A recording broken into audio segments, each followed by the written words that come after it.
हमने वो भी तो इंश्योर करनी है कंप्लीटनेस। टिक लगाना होता है। सर ISA 700 और 701 दो स्टैंडर्ड्स आज बहुत छोटे वाले कवर कर लेंगे, और कल हमारा एक ग्रैंड सेशन है जो कि 4 घंटे में मुहित है। चांसेस हैं कि शायद वो आधा घंटा ऊपर जा सकता है, नो वन नोज। तो शुरू करते हैं one of the shortest session. Sir autumn 16 के बाद चैप्टर 14 में ISA 700 के ऊपर कोई सवाल उसने टेस्ट नहीं किया। in relation to the audit report on financial statements and the contents discuss करें जो नीचे की दो बातें हैं, क्या वो अप्रोप्रिएट है या नहीं है। पार्ट ई पहले देख लेते हैं 2 नंबर का। The audit report can only be signed in the personal name of auditor. गलत है, फर्म का नाम भी आ सकता है और पर्सनल नाम भी हो सकता है, और बोथ। तो 2 नंबर के लिए ये 3 बातें आप लोगों ने मेंशन करनी है। The description of the auditors responsibility for the audit of financial statements should be included with in the body. 3 बातें हैं, बॉडी में भी आ सकता है, एज एन अपेंडिक्स आप उसको लगा सकते हो, और वेबसाइट पे डाल के उसका लिंक वहाँ पे आप शो कर सकते हो। तो 3 नंबर के लिए उसने आपसे 3 बातें टेस्ट करनी है। फिर एक्सपेक्टेशन गैप क्या है, बताएं उसकी 3 एग्जांपल्स। ये क्या होती है? पब्लिक की सोच वर्सेस हमारा काम। पब्लिक समझती है कि हम लोग फ्रॉडियो को पकड़ते हैं, नहीं पकड़ते हैं। पब्लिक समझती है कि हम लोग तमाम अकाउंट्स को वेरीफाई करते हैं, सैम्पलिंग पे काम करते हैं। पब्लिक समझती है कि हम जाके पहले अकाउंट्स भी बनाते हैं, ये हम नहीं करते। पब्लिक समझती है कि हम लोग कंट्रोल्स के ऊपर टेस्टिंग भी करते हैं, हम लोग नहीं करते। तो पब्लिक क्या सोच रखती है और हम लोग असल में क्या काम करते हैं, वो जो डिफरेंस है, that is called expectation gap. कहाँ काम करते हैं? वो समझते हैं कि हम जाके कंट्रोल्स बनाते हैं, हमारा काम बनाना तो नहीं है ना। और हम लोग क्या काम करते हैं, जाते हुए उनको एक लेटर दे देते हैं, इसको हम कहते हैं letter of weakness. Sir differentiate कर दे बिटवीन FPF और CF, यानी कि fair presentation framework and compliance framework. कर देंगे? कोई एक एग्जांपल अगर मुझे मिल जाए। इसकी क्या है और उसकी क्या है? कंपनीज एक्ट या टैक्स लॉस।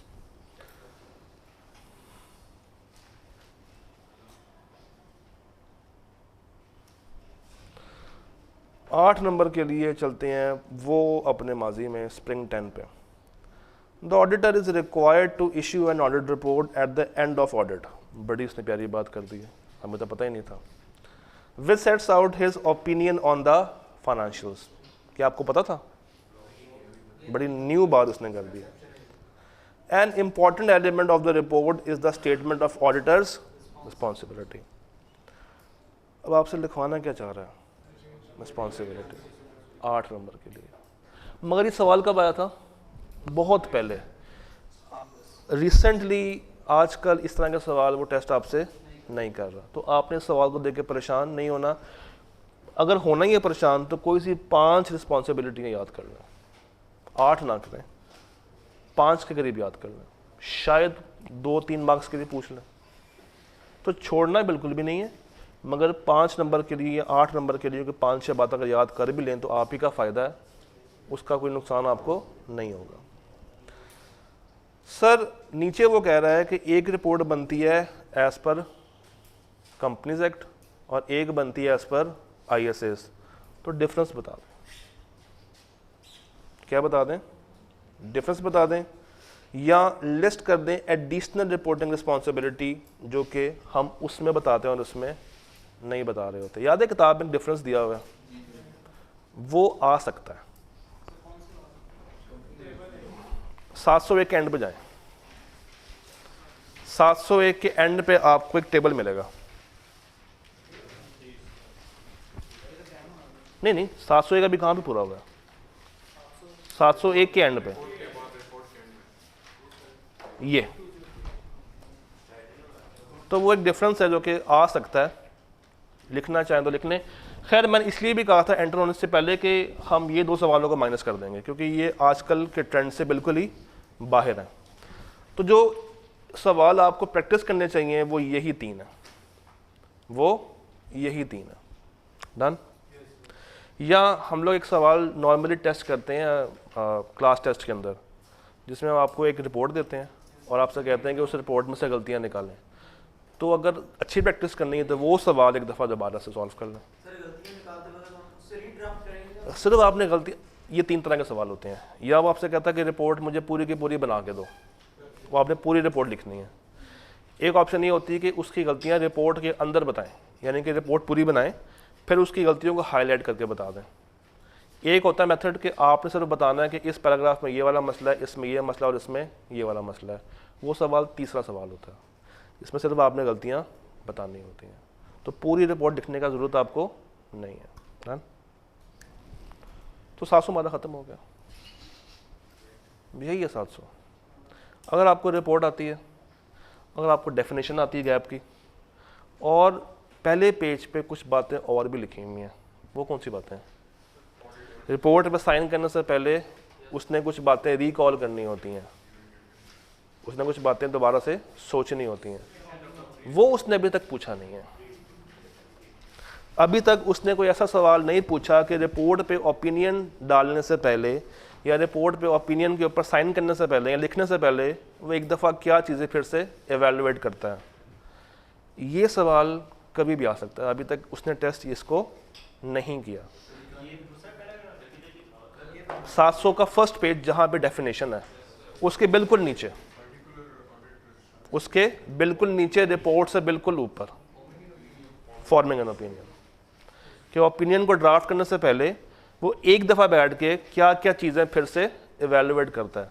तो ये 5-6 बातें मुझे लगता है कि कभी भी आईकैप टेस्ट कर सकता है, अभी तक उसने इसको टेस्ट नहीं किया। तो ये एक इम्पॉर्टेंट एरिया बन सकता है। जी क्या? नहीं, वो हर काम करना ही उसकी रिस्पॉन्सिबिलिटी तो है। तो आप कह सकते हैं, अपनी अंडरस्टैंडिंग के लिए आप कह सकते हैं। सर कुछ क्वेश्चन ऐसे होते हैं जो कि पता नहीं लग रहा होता है कौन से चैप्टर से हैं। फॉर एग्जांपल अब जैसे उसने कहा है कि ऑडिट रिपोर्ट से पहले क्या प्रोसीजर होंगे, क्या ऑडिटर को करना पड़ेगा। ठीक है, तो ये किस चैप्टर में आप मज़ीद क्लासीफाई कर सकते हैं? उसके अलावा कहाँ पे लेके जा सकते हैं?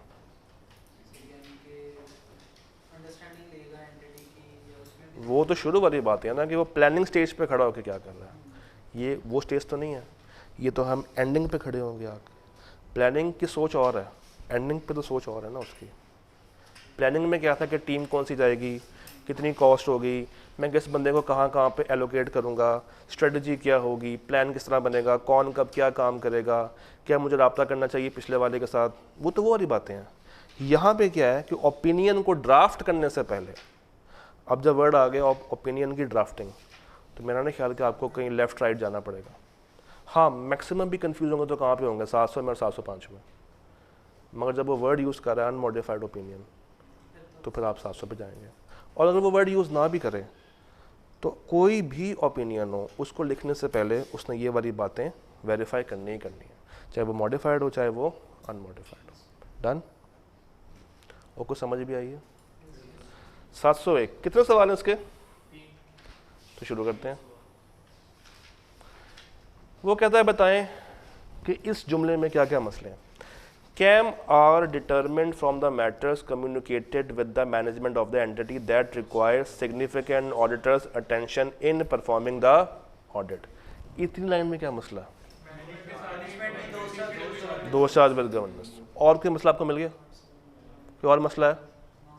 नहीं। In making that determination, the auditor shall take into account the effects of the audit of significant events or transactions that occurred during the current period and prior। prior इसमें नहीं है। तो दो गलतियां, क्या कोई चीज़ मिस भी हो रही है?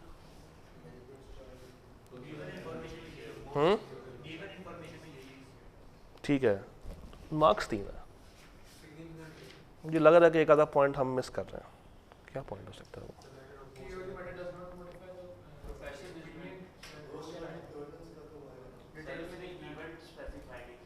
तो इसने फॉर एग्जांपल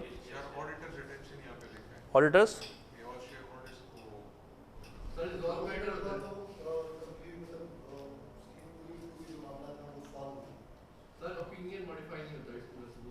ये पॉइंट आ सकता है कि हम उसको मॉडिफाई नहीं कर रहे होता। ये सवाल भी मजे का था, इसी में पूछिए, मगर सवाल शुरू कहाँ से हो रहा है? कीइंग ऑडिट मैटर्स आर डिटरमिन्ड। ज़रा किताब में जाके देखें ये पैरा कहाँ पे आपको मिलेगा, ज़रा जाएं, डिटर्मिनेशन ऑफ कैम, तो उसमें देखें क्या कोई एक्स्ट्रा बात है जो कि इसमें नहीं है। देखिए दो तरह के सवाल होते हैं, एक होता है कि इसने आपको बता दिया और आपसे पूछा कि इसमें गलतियाँ क्या क्या हैं। तो अगर कोई लफ्ज़ गलत इसने लिखा हुआ है वो तो गलती है ही है, कुछ चीज़ छुपा गया है वो भी तो गलती है। तो लिखा है मगर गलत लिखा है वो तो आपने मुझे बता दिया, जो चीज़ नहीं लिखी वो भी बताते हैं। तो ज़रा ढूंढ के बताएं क्या कोई तीसरा पॉइंट बनता है? नहीं, उस पैराग्राफ में जाके देखें, डिटर्मिनेशन ऑफ कैम में जाके देखें, हाई रिस्क ऑफ स्टेटमेंट वाली बात यहाँ पर आ सकती है, और आप वाली बात भी यहाँ पर आ सकती है। तो 3 नंबर आपने फिर पूरे करने हैं, 2 हमें मिल गए थे और एक आपने एक्स्ट्रा पॉइंट इसमें ऐड कर देना। डन? क्या कभी उसने आपसे कहा है कि कैम लिख के दिखाएं? कभी कहा है उसने आपसे? कभी कहा हो? कभी कहा है उसने? हाँ, आज तक नहीं कहा कि मुझे कैम लिख के बताएं। आ सकता है, आपसे कैम लिखवा सकता है। CFAP के ऊपर वो रेगुलरली एक सवाल दे रहा है, वो आपको एक इशू देता है और आपसे कहता है कि ये वाला कॉन्टेक्स्ट है, अज्यूम करें बाकी की सारी इंफॉर्मेशन खुद ही से और मुझे कैम ड्राफ्ट करके बता दें। क्या? नहीं, पहले डेफिनेशन आएगी कैम की, उसके नीचे आप उसको बताएंगे कि आपका इशू क्या है, और राइट साइड के ऊपर बीच में लाइन लगा के आप लिखेंगे कि हमने इसको कैसे एड्रेस किया। 701 में जाके देखिए, इसका पैटर्न बना हुआ।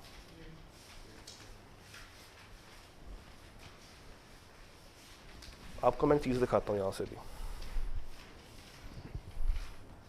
चलो मैं ग्रुप में शेयर करूँगा, पता नहीं इस वक्त इसमें है या नहीं है।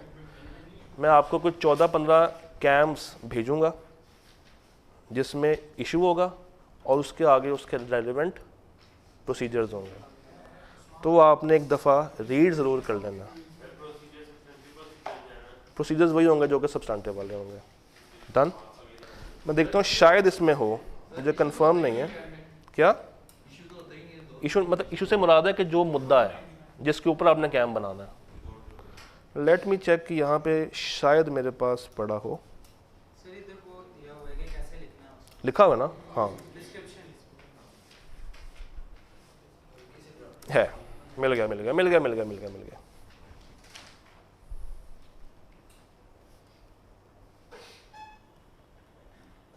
ये देख लें,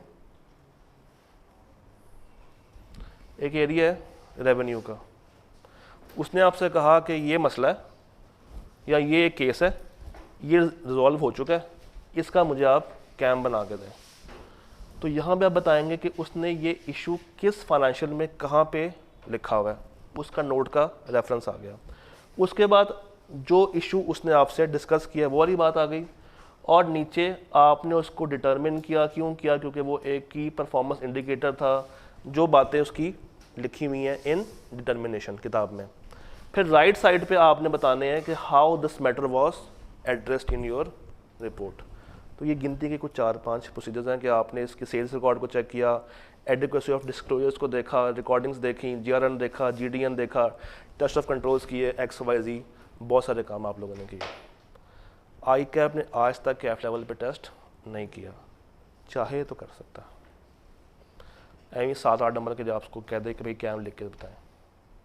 तो इसमें रेवेन्यू है, गुडविल है, PPE की रीवैल्यूएशन है, उसके बाद एडिशंस हैं, कुछ ऐसे एरियाज़ में जो कि आपके लेवल के नहीं हैं, टैक्स कंटिजेंसीज हैं, रिटायरमेंट बेनिफिट्स है, डेफर्ड टैक्स है, RP है, लॉन्ग टर्म लोन है, इन्वेंट्री है। तो ये कुछ इजी एरियाज़ में हैं जो कि आपसे वो टेस्ट कर सकता है। ये मैं डॉक्यूमेंट आपसे शेयर कर दूंगा, इसको आपने प्रैक्टिस ज़रूर करनी है।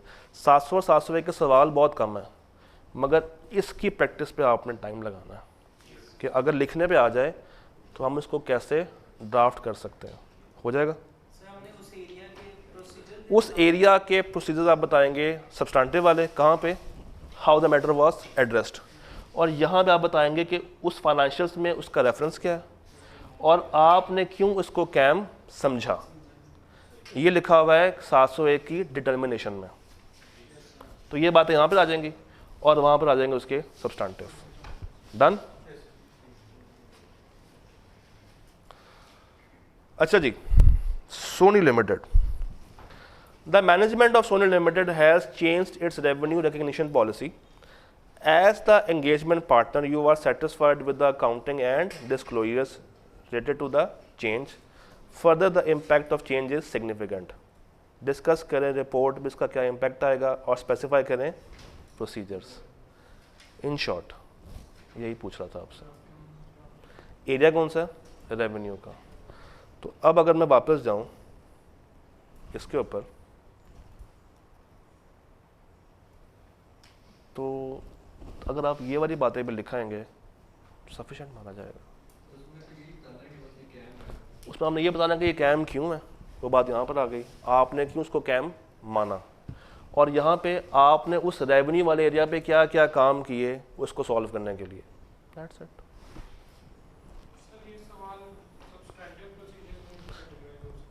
नहीं, क्योंकि स्पेसिफिकली कैम के अंदर रहते हुए वो आपसे कैम टेस्ट कर रहा, उसने रिपोर्ट का नाम भी ले लिया। रिपोर्ट पे इम्पैक्ट बता दो, तो रिपोर्ट पे इम्पैक्ट क्या आएगा, in the form of KAM आएगा, क्योंकि ये कोई ऐसी चीज़ नहीं है जिससे रिपोर्ट मॉडिफाई हो रही हो, ठीक है ना। तो आप उसको कैम में डाल के बता दें। नहीं नहीं, डिटेल में नहीं जाएंगे, बस इतना बहुत है, इतना इज़ सफिशेंट। ये मैं आपसे शेयर कर दूंगा इंशाल्लाह ताला। ये सर 6 नंबर का है गालिबन, शायद लिखा नहीं हुआ यहाँ पे, मुझे याद पड़ा 6 नंबर का था। अच्छा जी, ऊपर 3 बातें कर रहा है। A qualified opinion has been expressed, the details of the qualification are also mentioned in the KAM section. क्या ये सही है? नहीं। ये कहाँ पर आएंगी? बेसिस फॉर ओपिनियन में। कैम में इस तरह की बातें नहीं आती। ख़राब बात का रेफरेंस भी क्यों देना है, वो आप यूएमपी में दे जाके, यहाँ पे क्यों दे रहे हैं? No such matter arose during the audit which needs to be reported as KAM. तो क्या बताएं, कैम को माइनस कर दें? नहीं, कैम की डेफिनेशन दे के ये लिख देंगे we have no KAM to communicate. बस शर्त क्या है कि ये कंपनी कौन सी हो, लिस्टेड, और अगर ये अनलिस्टेड है तो फिर इसकी ज़रूरत नहीं है। हाँ जी, समझ आ गई जी। कैम में हमने कोई गलत बात करनी नहीं होती, कैम सिर्फ और सिर्फ अच्छाइयों के लिए बना है।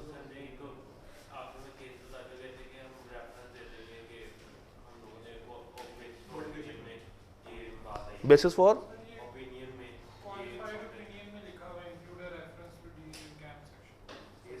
बेसिक, एक सेकंड, वहाँ पे लिखा हुआ है कि अगर हम रिपोर्ट को मॉडिफाई कर रहे हैं तो उसकी कहानी कहाँ पे आएगी, बेसिस के अंदर। अगर आपकी रिपोर्ट मॉडिफाई हो रही है तो क्या कैम आना चाहिए? आना चाहिए। किस में नहीं आता? सिर्फ और सिर्फ डिस्क्लेमर में नहीं आता, बाकियों में आ सकता है। हाँ, रेफरेंस डाल दें, मगर जो मुद्दा है वो कैम में नहीं आएगा। Risk of overstatement in revenue was considered as a significant risk and was also communicated to those charged with governance. Discuss करें whether it should be included in the cam.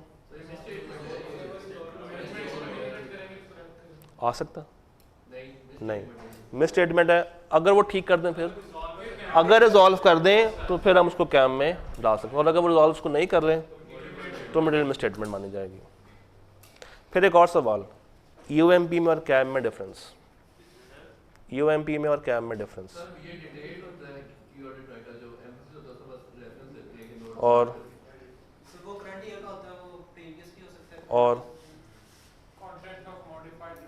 एक से मॉडिफाई होता है, एक से मॉडिफाई नहीं होता। एक लिस्टेड के लिए ज़रूरी है, एक नहीं है।